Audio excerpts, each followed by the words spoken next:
Ghost-type Pokemon are mysterious. They're known for having darker Pokedex entries, such as Banette being a junk doll brought to life by the grudge it holds against its former owner. Other entries claim that Chandelier's flame is said to burn up the spirit, leaving the body behind. But ghost types are also mysterious just by their typing. The question is simple: are ghost-type Pokemon dead? To answer this, we must define what a ghost is, and this can be solved by taking a quick look at the definition of a ghost. By doing so, we find that ghosts are defined as apparitions of dead persons, in our case a Pokemon, believed to appear or manifest to the living. There has only been one known case in the games where a dead Pokemon has manifested itself to the living. This incident takes place in the Pokemon Tower in Kanto. At first arrival, it may seem that ghosts are common occurrences in the tower. However, after the player acquires the Silph Scope, it's revealed that all of them were actually a disguised Gastly, Haunter, or Cubone, except for one.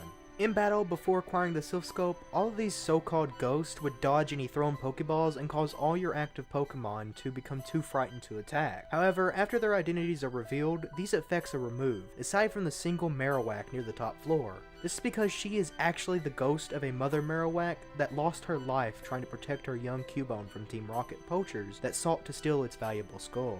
Alright, so how does this help us determine the truth behind ghost-type Pokemon? Well, since we know that the Silph Scope allows us to battle and capture all former ghosts except for Marowak, it means that Gastly, Haunter, and Cubone all had similar attributes that allowed moves to do damage and, more importantly, Pokeballs to capture them. However, this doesn't explain why Gastly, Haunter, and Cubone look exactly like the deceased Marowak. To answer this, we'll need to take a closer look at Gastly and Haunter. Both Gastly and Haunter are known as the gas Pokemon. Notably, in many Pokedex entries, Gastly is said to be made 95% of gas. By taking an even closer look at Gastly's Pokemon Yellow Dex entry, we find that Gastly is said to have no real shape due to its gaseous body. It's possible that due to having no definite shape, allows Gastly the ability to assume the appearance of anything. This ability to shapeshift is showcased largely in episode 20 of the anime, titled The Ghost of Maiden's Peak. In the episode, Gastly is seen shapeshifting into an elderly woman and the maiden herself. Also in this episode is Gastly's ability to create illusions, which is demonstrated when it's shown creating a living mousetrap, a ball, and even a mongoose.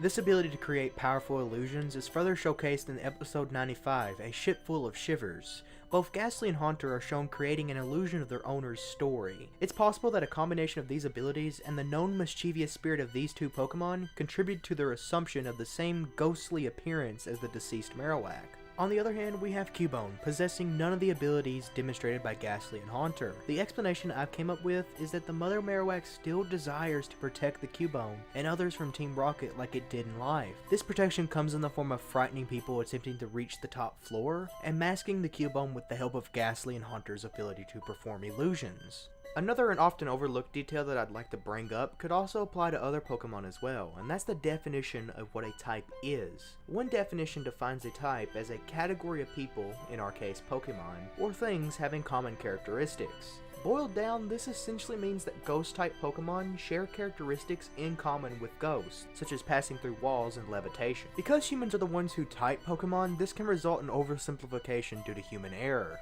This can be backed up by looking at a Pokemon that's been misjudged just for being at the right place at the wrong time, and is known as the Disaster Pokemon due to its appearance being followed by natural disasters. The Pokemon I'm referring to is Absol, which is classified as a Dark type or Evil type in Japan. Absol, despite being a Dark type, shows the exact opposite traits by attempting to warn humans of impending disasters. However, due to human error and misjudgment, Absol is typed as Dark for supposedly bringing the disasters it's trying to warn against.